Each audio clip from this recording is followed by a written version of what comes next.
Alright, my love-hate relationship with the Tahoma 900, folks. Start with the cons. The con is you have to watch it like an offset. It is not a set it and forget it type of pit. I would call this a more moderate to advanced pitmaster pit. This is not really made for a beginner. If you're, you know what I mean by beginner, young people who's never had to sit all night and watch a offset fire. You know, just kind of what you got to do with this thing. It says it holds 14 pounds of charcoal, but you know what? It'll hold it, but it won't feed it. Alright? I'll show you what I mean. Hang on, folks. I'm going to bring you up. Alright, guys. As you can see, it will hold 14 pounds of charcoal. But down here, don't go past this line. It says maximum line. Even if you go up to here, it'll still clump up, jam up. So what I like to do, I keep my charcoal level just down to here. Alright, I try many ways to feed it, it just won't work. Alright, so you're out here every couple hours adding charcoal, depending on what temperature you're at. Alright,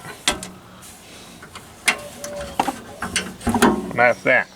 That's one of my cons. The other con is the ash pan. The ash pan, you need a lot of maintenance down here, folks. Now to me, none of this bothers me because I'm a pit master. I've been running different pits my whole life. This is a Thor's hammer cook, about an 8-hour cook. I took a whole bag of Kingsford. That's what you get out of a whole bag of Kingsford. Had a little bit left over. But you take this out, you dump it. But back here in the back, down in here, you have to clean that all out or your drawer won't fit in right. It collects a lot of ash in the back that you can't get to by hand.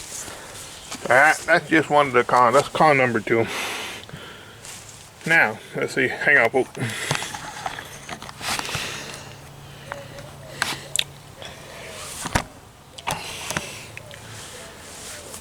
Cons that people, let's talk about the cons I hear from other people. These are not my cons. It won't snuff out the fire. That don't bother me. I don't care if I waste $4 of charcoal.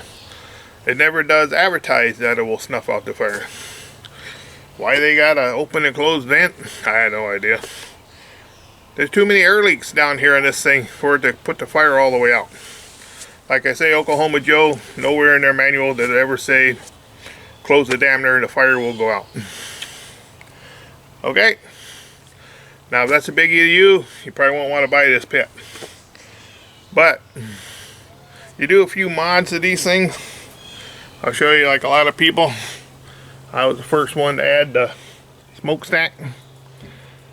Gets that better air draw.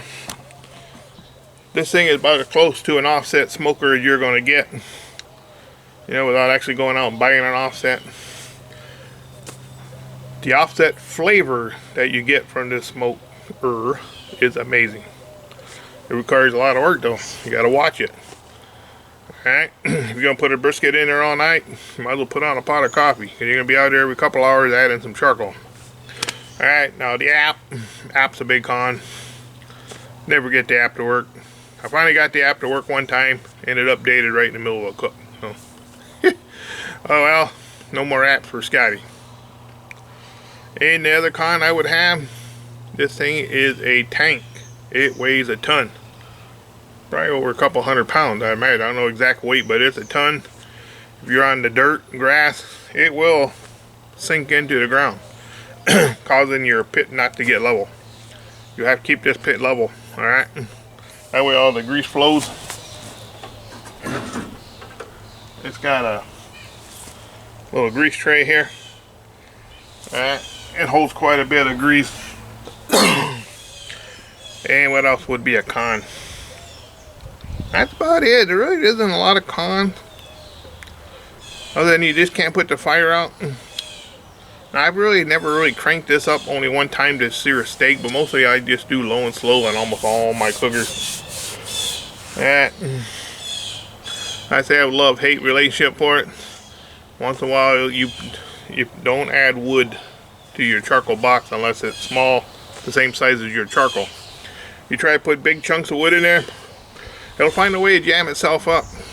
And once it jams up, you'll get the fire out, be a EWW code or whatever, and you have to restart it all over, which is a pain. You will learn as you go how to operate this thing. Once you learn how to do it, and if you enjoy running a pit like I do, you know, I've been running offset smokers and cinder block smoker my whole life, staying up all night, tending the fire. You know, that's just barbecue love. This requires a lot of barbecue love, folks. And it'll pay you back with amazing offset smoke flavor. I'm talking offset smoke flavor. Alright?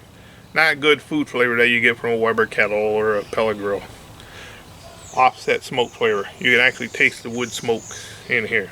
That's why I say you get it as close to an offset as you're going to get. You can add all the wood you want to a Weber kettle. It ain't going to give you an offset wood taste. It'll give you a smoky taste, but it ain't going to be an offset wood taste. Alright? Pellet grill, doesn't matter what kind of pellets you use, you're not going to get no offset smoke flavor. That's why I like this. I was looking for a different gravity fed other than my Masterbuilt. I've come across this one. Myself, if you're more an advanced cooker, you'll love this. If you're just doing chicken, ribs, anything like that, outstanding. Long cooks, you're going to have to work at it, folks. It'll make you work. Alright, thanks for watching this little short video on my love-hate relationship with the Oklahoma Joe. Hey, it's still working fine. I'm turning out great food. When I say great food, I mean great offset smoke flavor, folks. Alright, that's the key. Offset smoke flavor. You know, you can turn out good food on a kettle, but it ain't going to have that great offset smoke flavor. Add the stack, add your wood down there, add small pieces of wood to your charcoal, and you'll get an offset flavor food off here. Alright, thanks for watching.